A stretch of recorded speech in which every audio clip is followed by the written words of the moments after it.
వాగ్దానములన్నీ నావే, ప్రతి అధ్యాయము వరుస వచనము తన దివ్య ప్రేమ వాగ్దానములు, గ్రంథ వాగ్దానములన్నీ నావే.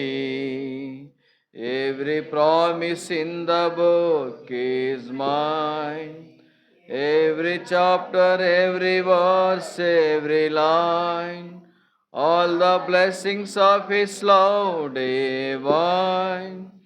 Every promise in the book is mine. ప్రభు బల్లాను సమర్పిద్దాం. రండి.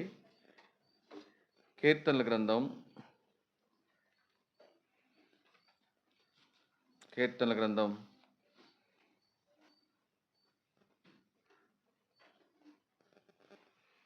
5వ అధ్యాయము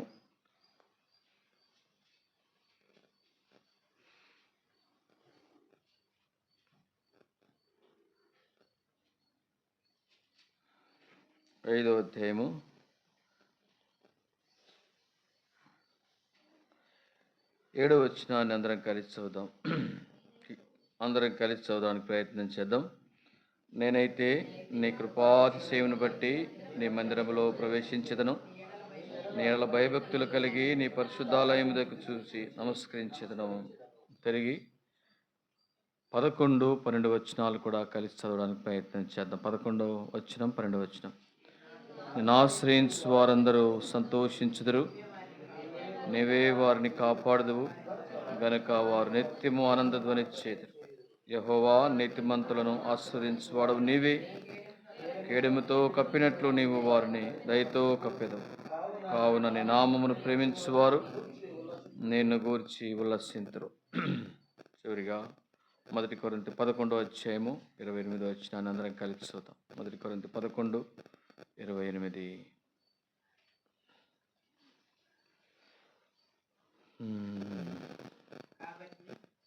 11:28 తీసుకో. కాబట్టి ప్రతి మనుష్యుడు తను తాను పరీక్షించుకునవలెను, అలాగ చేసి అరటిని తిని పాత్రని చాలు. చదువుబడిన ఈ లేఖన భాగమును ఈ మధ్యాహ్న కాల సమయంలో ప్రభు మన వెనుకల్లో దీవించి మనతో మాట్లాడి యోగ్యంగా ప్రభు బలలో పాలు పొందటి కొరకై ప్రభు మనల్ని సిద్ధపరచునుగా.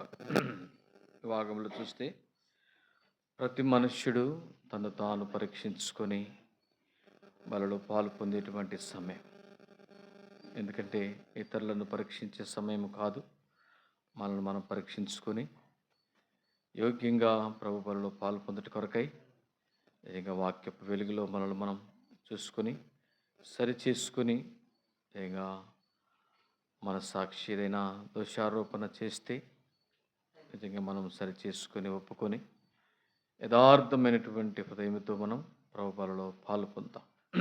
దయచేసి ఈ భాగంలో మనం చూస్తే భక్తుడైనటువంటి దావీదు అంటున్నాడు, నేనైతే నీ కృపాతిశయమును బట్టి నీ మందిరములో ప్రవేశించెదను, నమస్కరించెదను. ఇక్కడ దావీదు భక్తుని యొక్క అనుభవం ఏంటంటే, దావీదు భక్తుడు ఎక్కువగా తన భక్తిని ఎలాగున రుజువుపరుస్తూ వచ్చాడంటే, దేవుని యొక్క సన్నిధిని ఆయన ఎక్కువగా ప్రేమిస్తూ వచ్చాడు. దేవుని యొక్క సన్నిధి పట్ల ఎక్కువగా భయభక్తులు కలుగుతూ జీవిస్తూ వచ్చాడు. అంత గొప్ప దావీదు రాసైనప్పటికీ దావీదులో ఉన్నటువంటి శ్రేష్టమైనటువంటి లక్షణం ఏంటంటే, దేవుని పట్ల, దేవుని సన్నిధి పట్ల, దేవుని కార్యాల పట్ల ఆయన ఎంతో మక్కువ చూపించినట్టుగా మనకు అర్థమైంది. దావీదు వంశంలో యేసుక్రీస్తు ప్రభువారు పుట్టడానికి కారణం ఏంటో తెలుసా? ఎందుకంటే ఇది కూడా ఒక కారణం అని చెప్పవచ్చు. దావీదుకు దేవుడంటే ఎంతో భయము, దేవుని కార్యాలంటే ఎంతో మక్కువ, దేవుని సన్నిధి అంటే ఎంతో ప్రీతి. అందుకని అంటాడు, నేనైతే, అంటే ఆ మాట చూడండి, నేనైతే నీ కృపాతిశయమును బట్టి నీ మందిరములో ప్రవేశించదను, నీ ఎడల భయభక్తులు కలిగి నీ పరిశుద్ధాలయం దిక్కు చూసారా ఈ మాటను మనం జ్ఞాపకం చేసుకుంటే దావీదు దేవుని కృపచేత దేవుని మందిరంలోనికి వచ్చాడు. దేవుని మందిరంలో ప్రవేశిస్తున్నట్టుగా ఆయన కృప ఉంటేనే నేను దేవుని సన్నిధికి వచ్చాను అని ఆయన దేవుని దగ్గర యథార్థంగా ఒప్పుకుంటున్నాడు. నీ కృపాతిశయాన్ని బట్టి నేను నీ సన్నిధికి వచ్చాను. నిజంగా ఉదయకాల సమయంలో దేవుని సన్నిధికి మనం దేవుడు తీసుకుని వచ్చాడంటే అమ్మాయ దేవుని కృప మన ఎడల హెచ్చైనది. దావీదుకు చూపినటువంటి దేవుని కృప దేవుడు నిజంగా ఈ నేటి వరకు ఆయన కృపచేత మనల్ని కాపాడి ఆయన సన్నిధికి మనల్ని తీసుకొచ్చాడు. అందుకని నేనైతే నీ కృపాతిశయమును బట్టి నీ మందిరంలో ప్రవేశిస్తాను. చూసారా, ఒక దేవుని బిడ్డలు, దేవుని విశ్వాసి, దేవుని ప్రజలు ఆయన మందిరంలోనికి వస్తున్నారు అంటే ఆయన కృప నీ పక్షాన, నా పక్షాన, మన పక్షాన ఎంతో గొప్పది. ఆయన కృపచేత ఆయన సన్నిధిలో ప్రవేశించగలుగుతున్నాం. ఆయన కృప మనల్ని ఆయన సన్నిధికి తోడుకుని వచ్చి నిర్గమకాండం 15వ అధ్యాయంలో మాట ఉంది, నీ కృపచేత వారిని నీ సన్నిధికి తోడుకుని వచ్చితివి, నీ పరిశుద్ధాలయమునకు తోడుకుని వచ్చితివి. అదే కాలం ఆయన కృపచేత ఆయన పరిశుద్ధ సన్నిధికి మనల్ని తోడుకొని వచ్చాడు. అంతేకాదు కానీ నీ ఎడల భయభక్తులు కలిగి నీ పరిశుద్ధాలయము దిక్కు చూచి నమస్కరించదను. దావీదులో ఉన్న 2 లక్షణం, ఆయన యందు భయభక్తులు కలిగేట. దావీదు నిజంగా ఎంతగానో దేవుని పట్ల ఎంతో భయభక్తులు కలుగుతూ వచ్చాడు. ఒక మాట చెప్పాలంటే సౌలు దావీదును చంపాలని ఎంతో ప్రయత్నం చేస్తూ వచ్చాడు. అయితే ఒకానొక సమయంలో దావీదు నిజంగా అలాంటి అవకాశం వచ్చినప్పటికీ దావీదు ఒక మాట అంటాడు, దేవుడు అభిషేకించిన వారిని నేను ముట్టను. చూసారా, అంటే దాని అర్థం ఏంటి? దేవునికి దావీదు భయపడుతూ వచ్చాడు. ఈయన నన్ను ఎన్నిసార్లు నా ప్రాణాన్ని తీయడానికి పంచుకొని తిరుగుతున్నాడు, ఇప్పుడు ఈయనను నా చేతికి అప్పగించాడు. ఒక్కసారి నిజంగా ఆయన గెలిస్తే, ఆయన చంపితే ఇంకా నాకు ఈ బాధ ఉండదు కదా అనుకోలే. కానీ ఒకటే, దేవునికి భయపడి నిజంగా సౌలును ఏమీ చేయలేకపోయాడు. మనం కూడా ప్రతి విషయంలో కూడా మనం మాట్లాడే మాటలు, మన ప్రవర్తన, మన పనులన్నీ కూడా నిజంగా మనుషుల వైపు కాదు మనం చూడాల్సింది. మనుషుల వైపు చూస్తే కొన్నిసార్లు అనేకమైన లోపాలు కనపడతాయి. మనుషుల వైపు చూస్తే అనేకమైన బలహీనతలు కనపడతాయి. మనుషుల వైపు చూస్తే కొన్నిసార్లు విశ్వాస యాత్రలో మనం కొనసాగలేం. మనుషుల వైపు చూస్తే మన విశ్వాస పరుగు ఆగిపోద్ది. కానీ దేవుని వైపు మనం చూడాలి. దేవుని వైపు మనం చూసినప్పుడు నిజంగా దేవుని ప్రేమ మనల్ని ఆవరిస్తుంది. అందుకని మనం చూడాల్సింది దేవుని వైపు, ఆయన వైపు మాత్రమే. అందుకని అంటాడు, నేనైతే నీ కృపాతిశయమును బట్టి నీ ఎడల భయభక్తులు కలిగి నీ పరిశుద్ధాలయం దిక్కు చూసి. రెండవదిగా దావీదు దేవుని యందు భయభక్తులు కలిగి ఆయన్ను సేవిస్తూ వచ్చాడు. దావీదును దేవుడు అంతగా ప్రేమించడానికి కారణము, ఎన్నో యుద్ధాలు, ఎంతో రక్తం ఉడికించాడు. కానీ దావీదంటే దేవునికి అంత మక్కువ ప్రేమ అంటే దావీదు దేవునికి భయపడుతూ వచ్చినటువంటి వ్యక్తి. ఇక దావీదు ఏమంటాడు? అలాంటి గొప్ప దావీదు ఒకనొక సమయంలో ప్రార్థన చేస్తాడు. 2వ సమయంలో 7వ అధ్యాయంలో అనుకుంటా, ప్రభువా ఇంతగా నన్ను హెచ్చించుటకు నేను ఏమాత్రపు వాడను, నా కుటుంబం ఏమాత్రముది ప్రభువా అని దావీదు దేవుని యొక్క ప్రేమను, దేవుని యొక్క సహాయమును కోరుకుని అనుభవించి దేవునికి కృతజ్ఞత కలిగి బ్రతుకుతూ వచ్చాడు.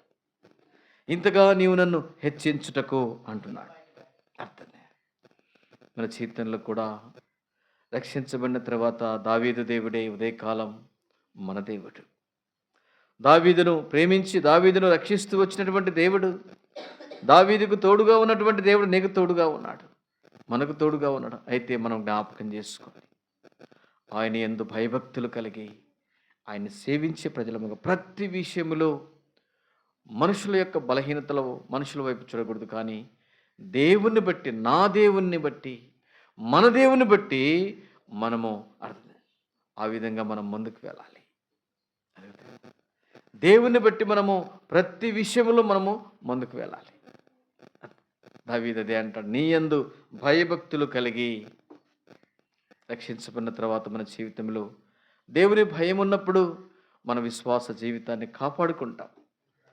దేవుని యందు భయభక్తులు కలిగి నడుచుకుంటున్నప్పుడు మన విశ్వాసాన్ని, అయ్యో దేవుడు చూస్తున్నాడు, దేవుడు చూస్తున్నాడు, నువ్వు కూర్చునుట, నువ్వు లేచుట, నువ్వు చేసే ప్రతిదీ కూడా ఆయన చూస్తున్నాడు అనేటువంటి సత్యాన్ని మనం ఎరిగినప్పుడు మనం ఆయనకు భయపడటం నేర్చుకుంటాం.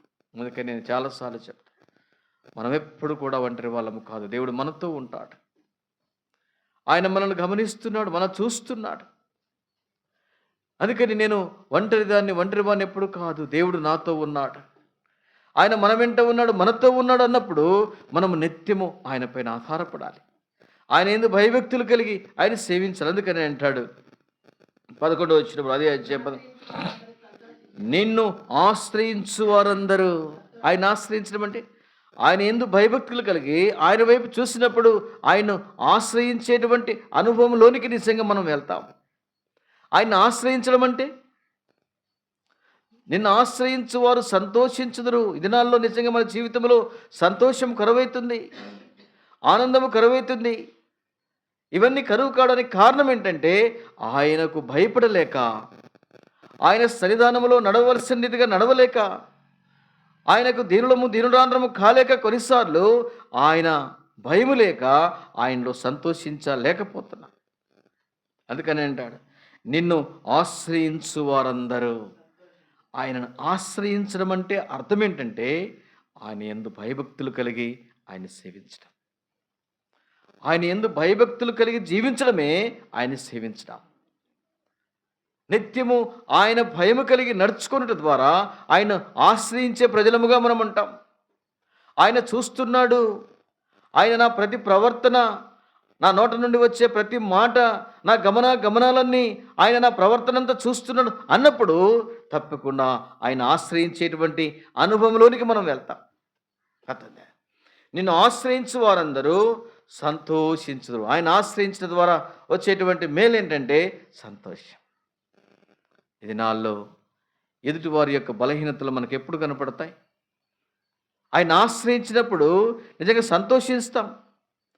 ఎదుటివారి యొక్క బలహీనతలు ఎప్పుడు కనపడతాయంటే కొన్నిసార్లు దేవుని భయం లేనప్పుడు, దేవుని ఆశ్రయించే అనుభవం లేనప్పుడు కొన్నిసార్లు ఎదుటివారి యొక్క బలహీనతలు కనపడతాయి.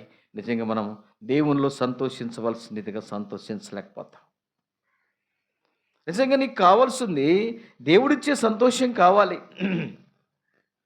నీకు కావాల్సింది దేవుడిచ్చే నెమ్మది కావాలి, దేవుడిచ్చే ఆనందం కావాలి. కానీ మనుషులేముంది అన్నా అని పొగుడుతారు, అక్క అని పొగుడుతారు.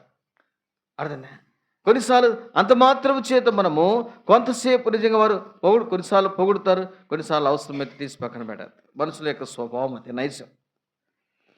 అయితే ఆయన ఎందుకు భయభక్తులు కలిగి ఆయన ఆశ్రయించడం ద్వారా ఈ సంతోషము ఎవరు కూడా దొంగిలించలేనిది. ఈ సంతోషం ఎవరు కూడా దొంగిలించలేనటువంటి సంతోషం. అందుకని నేనిచ్చు సంతోషము, నేనిచ్చు శాంతి లోకములో దొరకదంటున్నాడు దేవుడు. ఆయన ఆశ్రయించుట ద్వారా ఆయన ఎందుకు భయభక్తులు కలిగి నిజంగా ఆయన చూస్తున్నాడని భయము మనము కలిగి ఉండటం ద్వారా మనము సంతోషిస్తాము. అంత మాత్రమే కాదు, కానీ నీవే వారిని కాపాడుదువు, వారు నిత్యము ఆనందధ్వని. ఎవరు వాళ్ళు? వారిని కాపాడుదువు, వారు నిత్యం ఆనందధ్వని చేదువు. ఎవరు వాళ్ళు? ఎవరంటే ఆయన యందు భయభక్తులు కలిగి ఆయన ఆశ్రయించేటువంటి వారిని దేవుడు ఏం చేస్తాడంట? సంతోషింప చేస్తాడు, కాపాడుతాడు, ఆనందధ్వని చేస్తారంట వాళ్ళు. అర్థంగా, అందుకని 12వ వచనంలో మాట ఉంది, యెహోవా నీతిమంతులను ఆశీర్వదించువాడవు నీవే. నీతిమంతులను ఆశీర్వదించువాడవు నీవే. రేకాల సమయంలో దావీదు యొక్క అనుభవము, దేవునికి భయపడినాడు. అంత మాత్రమే కాదు, కానీ దేవునికి భయపడి ఆయన పరిశుద్ధాలయానికి దిక్కు చూస్తూ వచ్చాడు. ఆయనకు భయపడితే నిజంగా ఆయన వైపు మనం చూస్తాం, ఆయన సన్నిధిని కలిగి ఉంటాం. నీ ఎడల భయభక్తులు కలిగి నీ పరిశుద్ధాలయము దిక్కు చూచి నేను నమస్కరించేదను. ఆయన ఎందు భయభక్తులు మనం కలిగి ఉన్నప్పుడు ఆయన సన్నిధికి వస్తాం, ఆయన సేవిస్తాం, ఆయన్ని ఆశ్రయిస్తాం, ఆయనలో సంతోషిస్తాం, ఆయన కాపుదల, ఆయన భద్రతలో మనం ఉంటాం. అంత మాత్రమే కాదు కానీ ఆనందించేటువంటి అనుభవంలోనికి ప్రభు మనం తీసుకొస్తాడు. అంత మాత్రమే కాదు కానీ ఆయన ఆశ్రయించడం ద్వారా వచ్చేటువంటి మేలులు మనం చూద్దాం. రండి, సామెతల గ్రంథం 3వ అధ్యాయం. సామెతల గ్రంథం 3వ అధ్యాయం 3వ అధ్యాయము కొన్ని వచనాలు చదువుదాం. చూడండి, మొదటి వచనం చదవండి.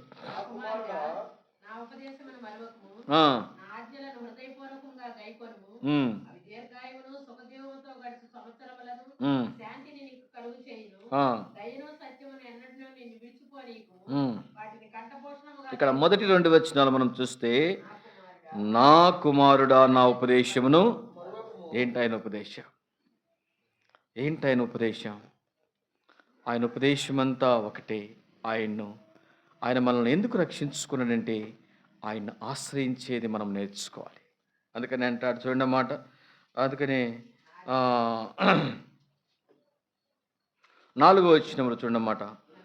అప్పుడు దేవుని దృష్టి యందును, అప్పుడు ఎప్పుడంట చూసారా? అప్పుడు దేవుని దృష్టి యందును మానవుల దృష్టి యందును నీవు దయనుంది. మనం ఎంత మంచి చేసినా కూడా, ఎంతగా మంచిగా రుజువుపరుచుకున్నా కూడా కొన్నిసార్లు అర్థం మనల్ని ఏం చేస్తుంది? లోకం ఏలు పెట్టి చూపిస్తుంది.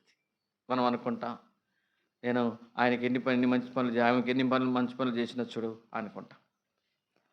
అయితే మనము మంచిదానిగా చేర్చేది ఏంటంటే, అప్పుడు దేవుని దృష్టి యందును మానవుల దృష్టి యందును నీవు దయనుంది మంచివాడు. దేవుని దృష్టి యందును అర్థం, ముందుగా దేవుని దృష్టి యందు నువ్వు నిజంగా దయ కలిగి ఉండాలి. మానవుల దృష్టి యందు దయ కలిగి మంచివాడవని అనిపించుకోవాలంటే ఏం చేయాలంటే ఆయన ఉపదేశాన్ని ఎప్పుడు మర్చిపోకూడదు. అప్పుడు అనే మాట ఎప్పుడు నిజంగా ఎప్పుడంటే ఆయన ఉపదేశాన్ని మరవకుండా, ఆయన ఆజ్ఞలను హృదయపూర్వకంగా నువ్వు గైకొన్నప్పుడు మాత్రమే మనుషుల దృష్టిలో, దేవుని దృష్టిలో నువ్వు ఎలాంటి వాడు అనిపించుకుంటావంటే దయనుంది మంచోడు. ఈయన మంచోడు, ఈయన మంచిదని ఎప్పుడు అనిపించుకుంటున్నావు అంటే ఆయన వాక్యానుసారంగా, ఆయన ఆజ్ఞలు, ఆయన ఉపదేశాలు అంగీకరించినప్పుడు మాత్రమే ఆ మంచి పేరును నువ్వు నిలబెట్టుకుంటావు. లేకపోతే పోగొట్టుకుంటావు. ఆయన ఆజ్ఞలకు పక్కన పెట్టి, ఆయన కార్యాలు పక్కన పెడితే ఉన్న మంచి పేరు కూడా నిజంగా మనం పోగొట్టుకుంటాం కదా. మనకు మంచి పేరు రావాలంటే, దేవుని దృష్టిలో మానవుల దృష్టిలో నిజంగా మంచి పేరు కలిగి ఉండాలంటే, ఆశీర్వదించబడినటువంటి ప్రజలముగా మనం ఉండాలంటే దేవుని ద్వారా మనం ఏం చేయాలంటే ఆయన ఆజ్ఞలు గైకొనాలి, ఆయన చెప్పింది చేయాలి, ఆయన మాటకు లోబడాలి, ఆయన ఆశ్రయించాలి. అదే అప్పుడు మాత్రమే, అప్పుడు నీవు దేవుని దృష్టి యందును మంచివాడవు. ఎప్పుడంటే దేవుని దృష్టిలో మానవుల దృష్టిలో మంచి పేరు మనకు రావాలంటే ప్రతి ఒక్కరికి అదే ఆలోచన, మంచి పేరు తెచ్చుకోవాలి. పలానన్న మంచోడు, పలానక్క మంచిది అనిపించుకోవడానికి అందరికీ నిజంగా అందరికీ కూడా ఇష్టమే. అయితే మంచి వారముగా మనం అనిపించుకోవాలంటే మంచి దేవుణ్ణి మనం ఆశ్రయించాలి, మంచి దేవుని యొక్క ఉపదేశాన్ని మనం అంగీకరించాలి, మంచి దేవుని యొక్క ఆజ్ఞలను మనం గైకొన్నప్పుడు మాత్రమే మంచి పేరు మనం కలిగి ఉంటాం. మంచి పేరు కొరకు ఈ దినాల్లో లోకం ఎంత ప్రయాసపడుతుంది. మంచి పేరు తెచ్చుకోవాలని అర్థంగా ఎన్నెన్నో కార్యాలు చేస్తూ ఉన్నారు. అర్థంగా అన్నదానం అని, అర్థంగా కొన్నిసార్లు ఏదైనా సత్రాలు కట్టించేది దాతలు అంటారు. అదే లోకం ఇచ్చేటువంటి అర్థంగా వారి ప్రయాసంతో ఏంటంటే మంచి పేరు తెచ్చుకోవాలి, మంచి పేరు తెచ్చుకోవాలని. వాక్యం ఏం చెప్తుందంటే ఆయన ఆజ్ఞలను గైకొనడం ద్వారా, ఆయన ఉపదేశమును అంగీకరించడం ద్వారా, ఆయన్ను ఆశ్రయించడం ద్వారా నీకున్న మంచి పేరు ఎక్కడికి పోదు, ఎక్కడికి తరగదు. దైవజనులైన భక్తులను మనం చూసాం. వారు ఏమన్నా నిజంగా కట్టించారా చెప్పండి? ఆ దాతలు, ఈ దాతలు, ఆ సత్రాలు, ఈ సత్రాలు, వారికి ఏరికని ఏమైనా చేశారా? భక్తి కలిగి బ్రతికారు. ఆ భక్తే, వారి భక్తే మనమును ఆశ్రయిస్తున్నాం. పలానంకుల యొక్క సేవ, పలానంకుల యొక్క పరిచర్య, పలానంకుల యొక్క ప్రయాస, పలాని ఆంటీ యొక్క నిజంగా ప్రయాస. అర్థంగా వారు ఏమన్నా చేశారో చెప్పండి. దేవుని ఉపదేశాన్ని, దేవుని ఆజ్ఞలు గైకొన్నాడు. నిజంగా వారు మనకు మాదిరులుగా ఉంటూ వచ్చారు. అర్థంగా భూమి మీద వారు ఏమన్నా చేశారో చెప్పండి. భక్తులైన వారందరూ ప్రపంచ ప్రఖ్యాతిగాంచిన బెలిగ్రహం గారు ఉన్నారు. అర్థంగా ఆయనకి సమకాలికులు భక్సింగ్ గారు ఉన్నారు. అర్థంగా ఈ దినాల్లో వారు మరుగైపోయారు, లోకం నుంచి వెళ్ళిపోయారు. కానీ వారు మంచి దేవుణ్ణి ఆశ్రయించి, ఆయన ఉపదేశాన్ని, ఆయన ఆజ్ఞలు అంగీకరించి, ఆయనకు లోబడి, ఆయనకు భయపడి, ఆయన ఆశ్రయించి జీవించారు. కాబట్టి నిజంగా వారిని ఎన్నో తరాలుగా వారిని మాదిరులుగా చూస్తున్నాం. వారి యొక్క క్రమాన్ని, వారి యొక్క సేవా జీవితాన్ని, వారి యొక్క ఫలాలను నిజంగా మనం అనుభవిస్తున్నాం. అక్కడ పంజాబ్ రాష్ట్రం ఎక్కడ ఈ ప్రాంతానికి వచ్చి ఎంతో దేవుని కొరకు, దేవుని మంచి దేవుని ఆశ్రయించి మంచిగా బ్రతికి మంచిగా నిజంగా ఆయన జీవించిన కారణాన్ని బట్టి అనేకులు నిజంగా ఘనపరుస్తున్నారు దేవుణ్ణి, ఆయనను బట్టి. అందుకని మన జీవితంలో అప్పుడు మంచివాడవని నీవు అనిపించుకో. ఎప్పుడంటే అమ్మాయ భూమి మీద మనము ఎంత మంచి కార్యాలు చేయడానికి ప్రయత్నం చేసినా మంచివారు మనం అనిపించుకోవడానికి మన వల్ల కాదు. అయితే మంచి దేవుణ్ణి నువ్వు ఆశ్రయించినప్పుడు, మంచి దేవునికి నువ్వు భయభక్తులు కలిగి జీవించినప్పుడు, ఆయన ఉపదేశం, ఆయన ఆజ్ఞలను అంగీకరించినప్పుడు, అప్పుడు మాత్రమే నీ మంచితనము నిజంగా భూమి మీద విస్తరిస్తబడుతుంది. అనేకులకు, రాబోయే తరానికి మంచి తండ్రివిగా, తల్లివిగా, అనేకులకు ఆశీర్వాదకరమైనటువంటి బిడ్డవుగా నిజంగా దేవుడిని ఆస్వాదించడానికి లోకం నుండి ప్రత్యేకపరుచుకొని రక్షించుకున్నాను, సంఘంలోనికి తీసుకొచ్చాడు.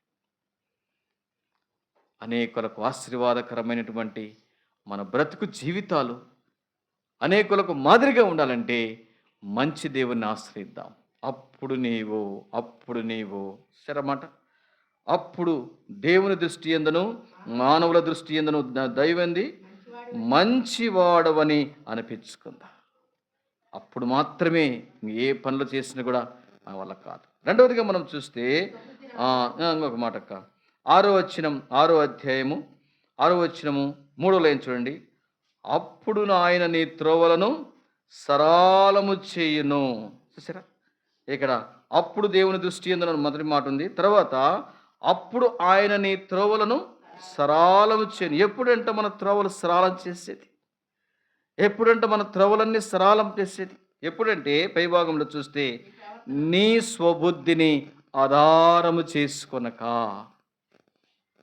నీ పూర్ణ హృదయముతో యెహోవా యందు నమ్మకముంచుము, నీ ప్రవర్తన అంతటి యందు ఆయన అధికారమునకు ఒప్పుకొనుము. అప్పుడు ఆయన నీ త్రోవలు నిజంగా ఎన్నో ప్లాన్ కలిగి ఉన్నావు, ఎన్నో భవిష్యత్తులో ఆలోచన కలిగి ఉన్నావు. నిజంగా ఏ వయసులో కూడా ఇప్పుడు కూడా మనం ఎన్నో ఆలోచనలు కలిగి ఉన్నాం. నా బిడ్డలు, నా కుటుంబము నిజంగా ఇలా ఉండాలి, అలా ఉండాలని ఎన్నో నిజంగా ఫ్యూచర్ ప్లాన్స్ మనం కలిగి ఉంటాం. అయితే వాక్యం ఏం చెప్తుందంటే ఆయన నీ త్రోవలు సరళము చేయను. అప్పుడు ఆయన నీ త్రోవలు సరళము చేయను. ఎప్పుడు ఆయన నీ త్రోవలు సరళం చేస్తాడు. ఇప్పుడైతే నీ త్రోవలు మెట్టగా నీకు కనపడవచ్చు, నీ శక్తికి మించినటువంటి పని నిజంగా నీ ముందు ఉంది, నువ్వు చేయడానికి సాధ్యపడదు. కొన్నిసార్లు త్రోవలు సరళము చేసేటువంటి దేవుని వైపు మనం చూసినప్పుడు, అప్పుడు ఎప్పుడంట నీ స్వబుద్ధిని ఆధారం చేసుకొనక, స్వబుద్ధిని ఆధారం చేసుకుని ఎప్పుడు కూడా ప్రతి విషయంలో స్వబుద్ధిని ఆధారం చేసుకోకుండా ఉండాలంటే ఏం చేయాలంట? దేవుని దగ్గర కనిపెట్టాలి. ప్రభా, ఇలాగనే చేయాలని అనుకుంటున్నాను తండ్రి, సాయం చేయ ప్రభా. ఈ విధంగా నేను ముందుకు వెళ్ళాలనుకుంటున్నాను. నా భవిష్యత్తు, నా బిడ్డల భవిష్యత్తు నిజంగా నాకు ప్రతి విషయంలో నాకు ఆలోచన చెప్పే దేవుడు అని మన స్వబుద్ధిని ప్రక్కన పెట్టి, మన స్వబుద్ధిని ఆధారం చేసుకొనక ఆయన యందు నమ్మిక ఉంచి మన ప్రవర్తన అంతటి ఏం చేయాలంట? ఆయన అధికారానికి, అంటే దేవునికి మనల్ని మనం అప్పగించుకోవాలి. దేవునికి మనల్ని మనం అప్పగించుకున్నప్పుడు, దేవుని సన్నిధానంలో కనిపెట్టి ప్రార్థన చేసినప్పుడు అర్థం. కొంతమందికి ఎందుకో ప్రార్థన చేయడానికి అంశాలే రావు. అర్థం. ప్రతి విషయంలో మనకు సంఘ ప్రార్థన, ఉపవాస ప్రార్థన, అర్థం అన్ని ప్రార్థనలు కూడా నిజంగా మనకు విజ్ఞాపన ప్రార్థన, ఇవన్నీ ప్రార్థనలు ఎందుకు? మన కొరకే, విశ్వాసుల కొరకే, పరిశుద్ధుల కొరకే, సంఘము కొరకే, మన త్రోవలు సరళము చేయబడుట కొరకే. అందుకనే ప్రతి విషయము దేని గురించి మీరు చింతపడకుడి, ప్రతి విషయము ప్రార్థన చేయండి అన్నప్పుడు దేవుని దగ్గర ప్రతి విషయం నిజంగా మనం కనిపెట్టి మొరపెట్టాలి. మనం ఒక్కరమే నిజంగా మనసులో పెట్టుకొని నలిగిపోయేదానికంటే సంఘానికి నిజంగా మన పరిస్థితి చెప్పుకొని మా కొరకు ప్రార్థన చేయండి. మన ఒక్కలమే ఎందుకు నలిగిపోవాలి? మన ఒక్కలమే ఎందుకు చింతపడాలి? ఎందుకు దిగులు పడాలి? సంఘాన్ని నిజంగా ఆశ్రయించినప్పుడు సంఘ ప్రార్థనలు ఎందుకు? సంఘములో చేర్చబడినటువంటి నీ కొరకే. నీ ఒక్కదానివి నలిగిపోతున్నావు కాబట్టి, నీ ఒక్కడివే నలిగిపోతున్నావు కాబట్టి నీ కొరకే నిజంగా. అందుకని నీ త్రోవలు అప్పుడు మాత్రమే సరళము చేయబడి నీ స్వబుద్ధిని ఆధారం చేసుకోవద్దు. ప్రభువా, ఈ పరిస్థితి నాకు అవసరం. సంఘాన్ని ఆశ్రయిద్దాం, దేవుని సన్నిధిని ఆశ్రయిద్దాం, దేవుని ప్రజల ప్రార్థన ఆలకిద్దాం, దేవుని ప్రజల ప్రార్థన వైపు చూద్దాం. ప్రార్థన ఆలకించి దేవుడు ఉన్నాడు అని నిజంగా మనం ఏం చేయాలంటే మన త్రోవలు సరళం చేసుకోవాలంటే దేవుని సన్నిధానములో మన ప్రవర్తన అంతటి యందు ఆయన అధికారానికి ఒప్పుకోవాలి. మన సొంత ప్రయత్నంతో, సొంత ప్రవర్తనతో మనం కొన్నిసార్లు ఆలోచించి మైండ్ నిజంగా పోగొట్టుకునే దానికంటే దేవుని సన్నిధానంలో పెట్టి, దేవుని సన్నిధానాల్లో నిజంగా కనిపెట్టి ప్రార్థన చేసినప్పుడు ప్రభు ప్రార్థన ఆలకించి సహాయం చేస్తాం. అప్పుడు ఆయనని త్రోవలు సరళం చేస్తారు. రెండవదిగా మనం చూస్తే మనము కలిగినటువంటి ప్రతి ప్లాన్, ప్రతి ఆలోచన దేవుని సన్నిధానంలో కనిపెట్టాలి. దేవుని ప్రజల మధ్యకు తీసుకుని రావాలి. దేవుని సన్నిధానంలో ప్రార్థించినప్పుడు అర్థం ఆ భారము నువ్వు ఒక్కనివే మోయం. అందరు కలిసి ఆ భారము ప్రార్థనలో మోసినప్పుడు సులభంగా అది నిజంగా దించుకుంటాం. ఎలాగున అప్పుడు ఆయన నీ త్రోవలు సరళము చేయును. 8వ వచనంలో చూడమాట, అప్పుడు నీ దేహమునకు ఆరోగ్యము, అప్పుడు నీ దేహమునకు ఆరోగ్యము, నీ ఎముకలకు సత్తువ కలుగును. అర్థం ఎప్పుడంట యెహోవా యందు భయభక్తులు కలిగి, ఆయన యందు భయభక్తులు కలిగి, ఆయన సేవించవలసిన రీతిలో సేవించి, ఆయన ఆజ్ఞలకు గైకొనవలసిన రీతిలో గైకడి ఆయనకు భయపడినప్పుడు మాత్రమే చెడుతనం నుంచి మనం తొలగిపోతాము. నిజంగా మనకు క్షేమం దొరుకుతుంది. అందుకే నేను చక్కగా ఉందో చూడడం, అప్పుడు మీ దేహానికి ఆరోగ్యము, మీ ఎముకలకు సత్తువ. అప్పుడు దాకా నిజంగా దొరకదు. ఆయనకు భయపడి ఇంకా ఏదైనా సరిచేసుకునేది, మార్చుకునేది, ఇంకా సరిచేసుకునేది ఏదైనా సరిచేసుకు ఆయనకు సమీపస్తులుగా మనం ఉన్నప్పుడు నిజంగా దేవుడు మనల్ని సంపూర్ణుడుగా, ఆయన మనకు నెమ్మదినిచ్చే దేవుడు, స్వస్థతనిచ్చే దేవుడు, ఆరోగ్యమునిచ్చే దేవుడు, ఆయుష్ దినాన్ని పెంచేటువంటి దేవుడు. అందుకని దీర్ఘాయువు చేత, 2వ వచనంలో, అవి దీర్ఘాయువును సుఖజీవముతో గడుచు సంవత్సరాలు. మొదటిగా మనం చూస్తే దేహానికి ఆరోగ్యం, ఎముకలకు సత్తువ ఎప్పుడు దొరుకుతుందంటే ఆయన యందు భయభక్తులు కలిగి. ఈ దినాల్లో ఆయన ఆశ్రయిస్తున్నామని చెప్పుకుంటున్నాం, కానీ ఆయనకు భయపడి జీవించడం ద్వారా నిజంగా పొందేటువంటి మేలులు ఎంతో గొప్పవని మనం జ్ఞాపకం చేసుకోవాలి. దేవా, నీ భయము నాలో కలిగించయ్యా. భయముతో నిన్ను సేవించుటకు నాకు నేర్పించు. గత వారమంతా నా తండ్రి దేవుని సన్నిధిని పోగొట్టుకున్నానయ్యా. గత వారమంతా నీ సన్నిధిలో ప్రార్థించవలసిందిగా ప్రార్థించడానికి ఒప్పుకోవాలా లేదా చెప్పండి. ఆయన భయభక్తులు కలిగి ఉన్నప్పుడు మాత్రమే ఆయన నిజంగా సేవిస్తాం. భయం లేకపోతే ఇక్కడ అడిగే వాళ్ళు ఎవరు ఉండరు, ఎవరు అడగరు. ఆఫీస్కి వెళ్ళకపోతే ఒక్కరోజు ఎందుకు వెళ్ళలేదు ఆఫీస్కు, ఎందుకు రాలేదు స్కూల్కు, ఎందుకు కాలేజీకి సెలవు పెట్టావు, ఎందుకు? మా అభిషేకుడు ఒక్కరోజు కూడా సెలవు పెట్టాడు. వాడు ఒక్కరోజు కూడా సెలవు పెట్టకుండా టెన్షన్గా నిజంగా డ్యూటీకి వెళ్ళొస్తాడు. ఏదైనా ఒక్కరోజు సెలవు తీసుకున్నాడు అనుకో, మరుసటి రోజు ఆదివారాలు కూడా చేపిస్తారు పని. ఎందుకంటే అక్కడ అధికారి ఉండదు, అడిగే అధికారులు ఉన్నారు. అధికారులకు భయపడి పరుగో తినకపోయినా, బాక్స్ అయినా కాకపోయినా పరిగెడతాడు. ఇక్కడ నేను అడిగేది ఎవరు? మందిరానికి వస్తే వస్తావు, లేకపోతే ఎక్కడ కొడతావు. అర్థంగా కొంతమంది సులభంగా మందిరాలు వెళ్ళగొడతారు. దయచేసి మీరు అర్థం చేసుకోండి. ఏదైనా ఎగరగొట్టినప్పుడు, అన్నా నా పరిస్థితి ఇలా ఉందన్నా నా కొరకు ప్రార్థన చేయి. ఎంత మంచి దేవుని జీవము నీలో ప్రవహిస్తుంది. దేవుని భయము నీకు ఉందని నీకు జ్ఞాపకం చేస్తుంది. అర్థంగా ఆరోగ్యం బాగలేదు, అర్థం శరీరం సహకరించలేదు, అర్థం మాట్లాడడానికి నిజంగా ఫోన్లో మాట్లాడడానికి నోరేమైంది? మాట్లాడుతామా లేదా చెప్పండి. యథార్థంగా ఒప్పుకుందాం. ప్రభు దగ్గర ఇవన్నీ ఒప్పుకునేటువంటి పరిస్థితులు, ప్రభు బల్ల అంటే మనల్ని మనం సరి చేసుకునేటువంటి పరిస్థితులు. అర్థంగా అదే అధికారికి చెప్పకుండా ఎగరగొడతామో చెప్పండి. అర్థంగా అన్నక్క ఉంది, పాలు పోయడానికి ఒక రోజుకి వెళ్ళకపోతే మరుసటి రోజు ఏ అమ్మ నిన్న పోయలేదు అని అడుగుతారా లేదా? అర్థంగా ఎవరినైనా సరే బాధ్యతగా ఒక పని చేసేటప్పుడు బాధ్యతగా అవసరమైతే 2 పూట్ల మరుసటి రోజు పోయాల్సి వస్తుంది. ఊరికి వెళ్ళాను ఏదో ఒకటి చెప్పుకొని. అట్నే మన జీవితంలో దేవుని సన్నిధిలో కూడా మనము ఆయన యందు భయభక్తులు కలిగి జీవించినప్పుడు ఆయన ద్వారా మనం అనేకమైనటువంటి కార్యాలు మనం పొందుకుంటాం.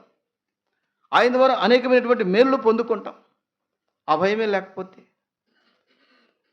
ఆలోచించేయండి ప్రియులారా. ఎందుకు చెప్తున్నానంటే ఆఖరి దినాల్లో, ప్రభు రాకడి దినాల్లో మన విశ్వాస జీవితాన్ని మోసగించేటువంటి దినాల్లో మనం ఉన్నాం. దినములు చెడ్డవి అని దేవుడు అంటున్నాడు. ఈ చెడ్డ దినాల్లో మనం ఎలా ఉండాలి? దేవుడు తన స్వరక్తమిచ్చి సంపాదించినటువంటి తన సంఘములోనికి నువ్వు తీసుకొచ్చాడు. దేవుని యొక్క సంఘములో నీ ఒక అంగము. నిజంగా దేవుని యొక్క సంఘములో మనం ఒక అంగంగా ఉన్నప్పుడు మనము మన ఇష్టానుసారంగా ప్రవర్తిస్తే ఏమాట చెప్పండి. ఏదైనా బలమైన కారణం అంటే అన్న మా కొరకు ప్రార్థన చేయండి. భక్తుడైనటువంటి పౌలు అడుగుతున్నాడు, మా కొరకు మీరు ప్రార్థన చేయండి.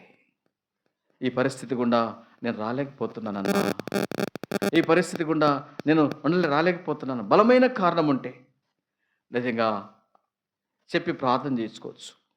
అంతేగాని చెప్పా పెట్టకుండా అది నిజంగా మనకి, ఎందుకంటే అది మంచి ఆత్మీయ జీవితంలో నిజంగా ఎంతో నష్టపోయేటువంటి పరిస్థితులు. శత్రువుకు అవకాశం ఇస్తాం, అంతకంటే ఇంకేం లేదు.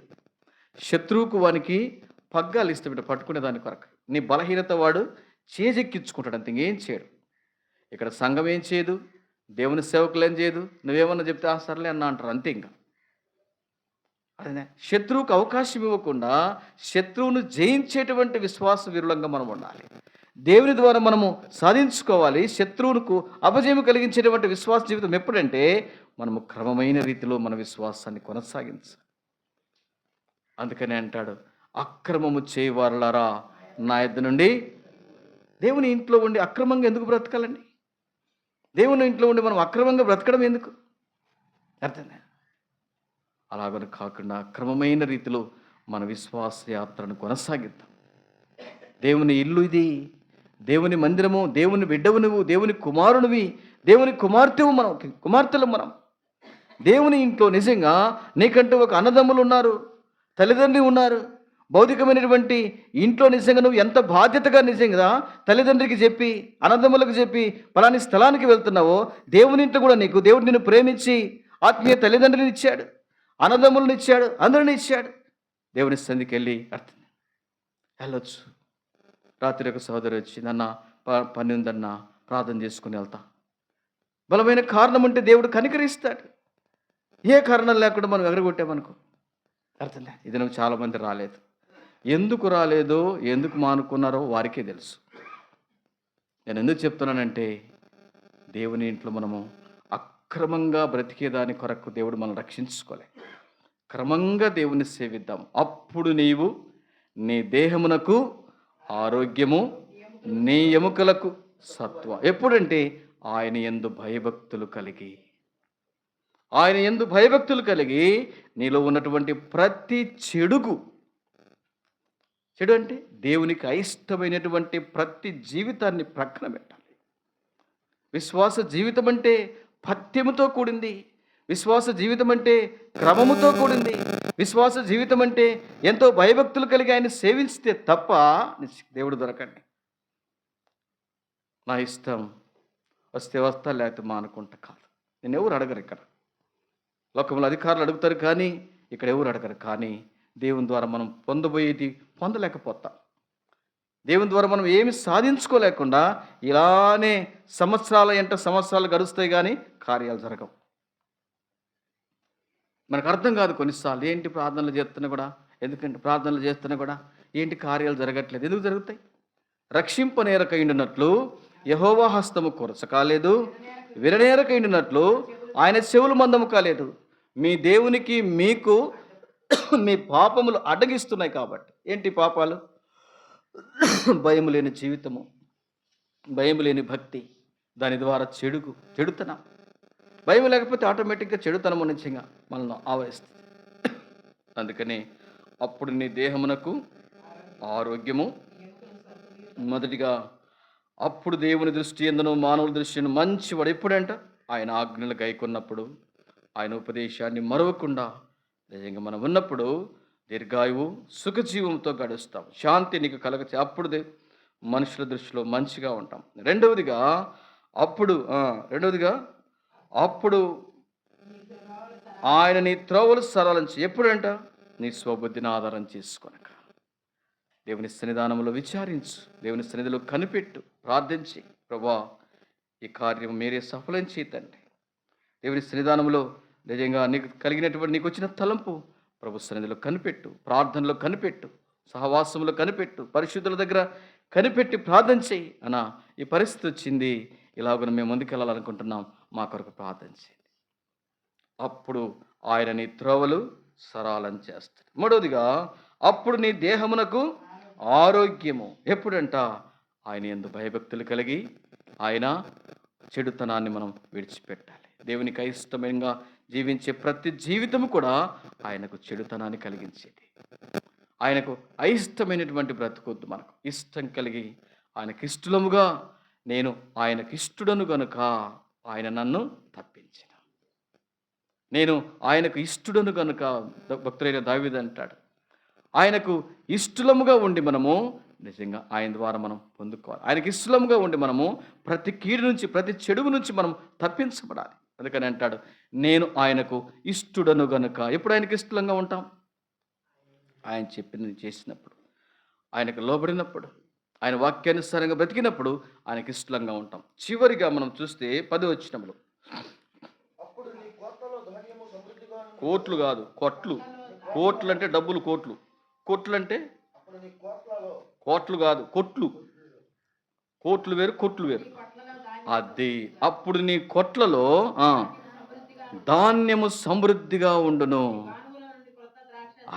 అప్పుడు నీ కొట్లలో, కొట్లంటే నిజంగా దాచుకున్నటువంటి ప్రతిదీ కూడా, అప్పుడు నీ కొట్లలో ధాన్యము సమృద్ధిగా ఉండును. నీ గానుగలలో నుండి క్రొత్త ద్రాక్షారసము పైకి పెరిగి, ఆశీర్వదించబడినటువంటి జీవితం. అప్పుడు ఎప్పుడంట?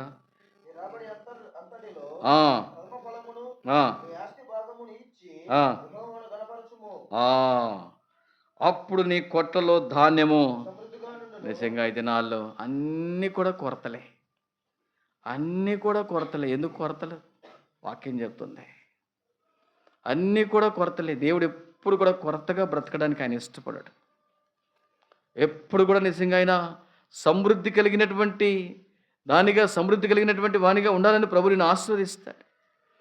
ఎప్పుడంటే అప్పుడు నీ కొట్లలో ధాన్యము సమృద్ధిగా ఉండును, నీ గానుగలలో క్రొత్త ద్రాక్షారసము పైకి పొరలి పారును. అర్థం, సమృద్ధి సమృద్ధి సమృద్ధి. ఎప్పుడంట? నీ రాబడి అంతటిలో ప్రథమ ఫలము. ఇది ఎప్పుడు మర్చిపోకూడదు మనం. దేవుడు నీకు ఏదైనా ఇచ్చాడనుకో, మొట్టమొదటిగా ఏం చేయాలంట? దేవునికి ప్రథమ ఫలము దేవునిది. నా మాటలు కాదివి. ప్రథమ ఫలం మనం ఆస్వాదించబడాలంటే, మన కుటుంబాలు ఆస్వాదించబడాలంటే, మనకు కలిగిన సమస్తాన్ని, మన కష్టార్జితం ఆస్వాదించబడాలంటే ప్రథమ ఫలము దేవునికి నిజంగా ఇవ్వాలి. మొట్టమొదటి ఫలం దేవునికి ఇవ్వాలి, ప్రథమ ఫలం. అందుకని నేను చాలాసార్లు చెప్తా, ఎప్పుడు కూడా గుర్తుపెట్టుకోండి, ఇది దేవునికి ఇస్తున్నాను అనేటువంటి మనస్సుంటేనే దేవునికి అండి. ఇది నేను ఇచ్చేది అన్నకు, సంఘానికి అనేటువంటి మనస్సుంటే దేవుని ద్వారా మనం ఏం పొందలేం. చాలాసార్లు చెప్పే మాట, దేవునికి నేను ఇస్తున్నాను, నా దేవుడు నాకు సమృద్ధిని ఇవ్వబోతున్నాడు అనుకుంటేనే మనము చేయి చాపాలి దేవునికి. నేను ఇచ్చేది ఆయనకే కదా, నేను ఇచ్చేది నేను చింతిస్తున్న అంతెత్తున్న కాదు. అర్థంగా దేవునికి ఇచ్చేటువంటి మనసు నిజంగా కలిగి ఉన్నప్పుడు, నేను నిజంగా ఆయనకి ఇస్తున్నాననే మనసు, అలాంటి మనసు నిజం కలిగి ఉంటే అది శత్రువు కలిగినటువంటి మనసు నిజంగా మార్చుకొని రెండోసారి అయినా నిజంగా ప్రభువా అలాంటి మనసు నాకు దయచేయి, నేను నీకు ఇస్తున్నా. నీ రాబడి అంతటిలో ఏముందంట, ప్రథమ ఫలము మొట్టమొదటిగా నాది కాదు, ఇది నా దేవుంది. నా దేవుడిచ్చినటువంటి ఆరోగ్యాన్ని బట్టి, నా దేవుడిచ్చినటువంటి ఆయుష్ని బట్టి, నా దేవుడు నన్ను బలపరిచి ఈ పని చేసుకోవడానికి, ఈ విధంగా కష్టపడడానికి నా దేవుడు నాకు సాయం చేశాడు. నిజంగా నిజంగా ఇంట్లో పడి ఉంటే, మంచంలో పడి ఉంటే నిజంగా ఈ పని చేసుకుంటానా, ఇంత నాకు రాబడి వస్తుందా? నేను కష్టపడి పని చేసుకోవడానికి నా దేవుడు నాకు ఆరోగ్యాన్ని ఇచ్చాడు, నన్ను బ్రతికించాడు, నన్ను కాపాడాడు, నన్ను విడిపించాడు. ఆ దేవునికి నిజంగా నేను కృతజ్ఞతతో నేను ఇస్తున్నానంటే దేవుడు దాన్ని ఆశీర్వదిస్తాడు. అందుకని నీ రాబడి అంతటిలో ప్రథమ ఫలమును, నీ ఆస్తిలో భాగమునిచ్చి యెహోవాను ఘనపరచుము. దేవుణ్ణి ఘనపరచాలి. అందుకని హృదయపూర్వకంగా దేవుడు ఇచ్చేవారిని ఎంతో ఆశీర్వదిస్తాడు. అప్పుడు నీ కొట్లలో ధాన్యము సమృద్ధిగా, ద్రాక్షారసము సమృద్ధిగా, గానుగలో కొత్త ద్రాక్షారసము పైకి పొరలివచ్చు. ఇది నాళ్ళ కుటుంబాల్లో లేమి ఎందుకు, కుటుంబాల కొరతలు ఎందుకు, కుటుంబాల తరుగులు ఎందుకు, కుటుంబాల నిజంగా పోవడంలో బాధలు. దేవునికి ఇచ్చి చూడండి, దేవునికి ఇచ్చి చూడండి. దేవుడు నిజంగా ప్రభువా నాకిచ్చి నన్ను శోధించండి అన్నాడు దేవుడు మలాకి గ్రంథంలో. నాకిచ్చి నన్ను అడగండి, నాకు ఇవ్వకుండా నన్ను అడగబాకండి. అదే కదా అని అర్థం. నాకు ఇవ్వండి, అడగండి, నేను ఇస్తా. నాకు ఇవ్వకుండా చేయి బిగించుకొని, అర్థమే, చేయి బిగించుకొని నిజంగా నన్ను అడగబాకండి. ఎందుకు అడుగుతున్నారు? నాకు ఇచ్చి నన్ను శోధించి 1కి 4 సార్లు అడగండి, నేను ఇస్తా. ఇలాగన అప్పుడు దేవుని దృష్టిలో, మానవుల దృష్టిలో మొదటిగా అప్పుడు ఎప్పుడంటే ఆయన ఉపదేశాన్ని అంగీకరిద్దాం, మంచి పేరు తెచ్చుకుందాం. రెండవదిగా ఆయన మన త్రోవలు సరళం చేసేది ఎప్పుడంటే మన సౌబుద్ధిని ఆధారం చేసుకోకుండా దేవుని పైన ఆధారపడతాం. మూడవదిగా మనం చూస్తే అప్పుడు నీ దేహానికి ఆరోగ్యం ఎప్పుడంటే ఆయన యందు భయభక్తులు కలిగి చెడుతనాన్ని విసర్జిద్దాం.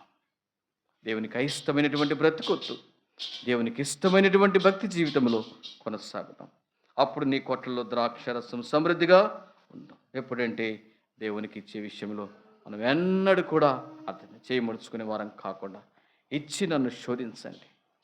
అందుకని దేవుని వాక్యం ఉంది, వెదజల్లి అభివృద్ధి కల వారు కలరు, తగిన దానికన్నా తక్కువ ఇచ్చి, తగిన దానికన్నా తక్కువ ఇచ్చాడు ఒక ఆయన. ఎవరైనా 2 అన్నదమ్ములలో 2 ఉన్నారు. ఎవరైనా? హేబేలు, కయీను. హేబేలేమో తొలిచూలు ప్రథమ ఫలం ఇచ్చాడు. కయీను ఏం చేశాడు? కయీను ఏం చేశాడంటే ముడుచుకున్నాడు చేతిని.